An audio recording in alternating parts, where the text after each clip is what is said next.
This is my final project for CS 108, San Jose State University, spring 2026. I wrote about the Choose Your Own Adventure books. And so today we will talk about the Choose Your Own Adventure series of books, and they are a registered trademark of Choose Co. LLC. The books are written in such a way where they require the player to portray a character in the book, and then they make choices as that character that are going to determine the outcome of the story. Usually these are binary. Sometimes they're tertiary choices where they're making they have a choice between two or possibly three choices. The books frequently have dozens of possible outcomes, and they're written entirely in second person. First person is I, me, my. Third person is they, them, their, he, him, his, she, her, hers. Second person is you do this, you do that. And they belong to a category of games called game books. But are they actually games? This is the definition of games that we've used all semester. A game is a system in which players engage in an artificial conflict defined by rules that results in a quantifiable outcome. And that's from James. So I have the definition here in red just for reference. Okay, system. The CYOA books have a common set of mechanics in all of them, and those dictate how the reader plays the game. And then we also have this part. Players engage in artificial conflict. Readers play a character who's the protagonist of the story, and then they will make choices that determine the outcome of the story, and they engage in conflict along the way.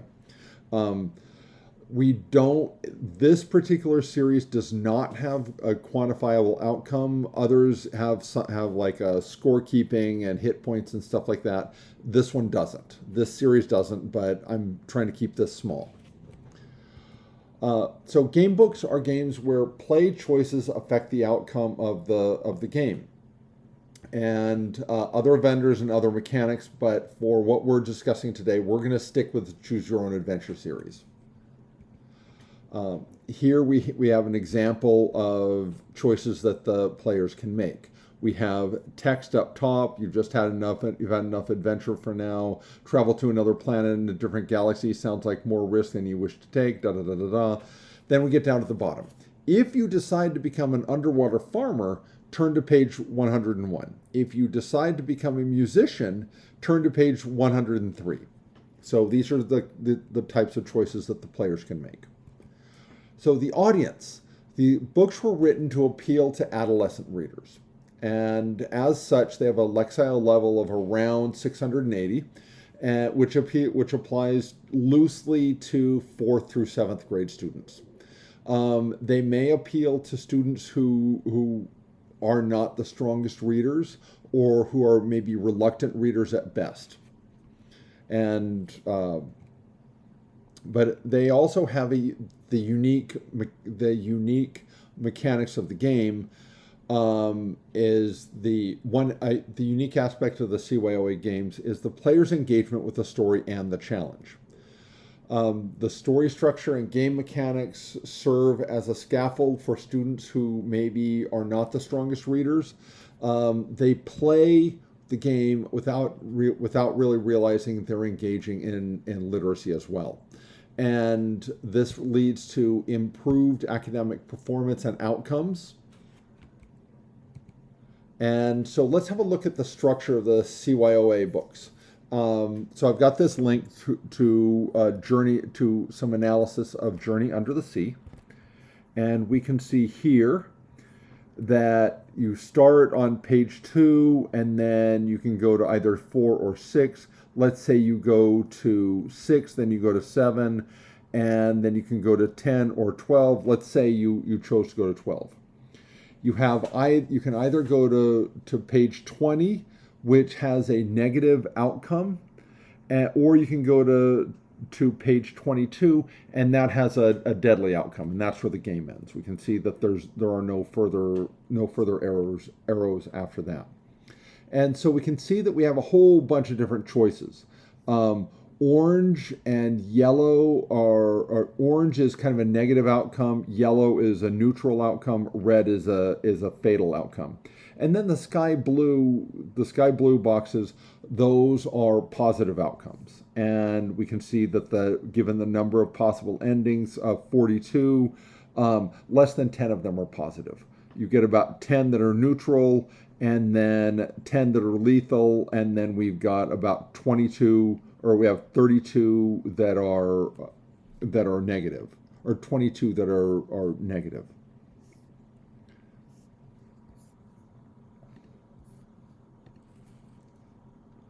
And so now for demonstration, everybody has a copy of one of the Choose Your Own Adventure books at their table. If there are more people than books, I ask that you kindly share. If there are more books than people, if you wouldn't mind passing around the books just to try to make sure everybody has one in front of them. Okay, what I'd like to ask is that we start at the very beginning and just kind of page forward. And we can see that at the bottom of the pages, there will be something dictating the choices that the players may make. Turn to page 2, go on to the next page. Okay, if you pursue this with Samson, turn to page 4. You don't have to agree to drugs if he offers them. Gail has been very friendly lately. If you decide to talk with Gail Forbes and bring up the subject of doping, turn to page 9. If you toy with the idea of asking Antonio Helios what he thinks, turn to page 12. Okay, so everybody should see some version of this in your book, where you have binary or possibly tertiary choices that are going to dictate the dynamics of the game. And then let's start at the back and kind of page forward from the back. And we can see how you get to a point where it says the end. And so these are all examples of possible outcomes of the book. So, MDA analysis. The mechanics, this really only has one set of mechanics, and that is binary, sometimes tertiary choices for players. And the aesthetics are fantasy and the player kind of engaging in a fantastical world. There's a narrative that is at work, because this is a book and there is a narrative structure at play. Challenge and discovery kind of work hand in hand, where there's the challenge of discovering the way through the flow chart. Dynamics. There's engagement and there's moderate replayability. Now, engagement, there is the player being engaged in the story. There is also engagement where a reader they're sucked into the book. They respond to the text, and then there's also backtracking, because as we saw, when you have neutral or negative outcomes or possibly fatal outcomes, you can go backwards and figure out where you made a bad turn, or maybe you just want to start over. So there is an element of backtracking where you can go back and try again. Okay, so replayability. How replayable are these books? They're moderately replayable. We know that each one can have up to several dozen endings, and that players can go through these repeatedly. But that being said, there's a decrease in originality with each continued play.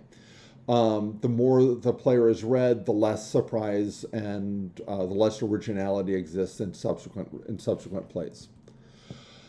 So the CYOA books are similar to dating simulations, and they're also similar to flowchart games. And they're similar insofar as the mechanics of choice dictate the dynamics of the game. So if the player gets to go to path A or path B, that's going to dictate the dynamics of the game. And these guys are different from traditional puzzles because there are, in a traditional puzzle, there's a single path to completion. There's a single path to victory. The New York Times crossword, there's a single way that it all goes together. Rubik's Cube, there's a single solution. And these guys, as we've seen, you can have up to several dozen solutions. And I have my work cited if you are interested. And have a lovely day.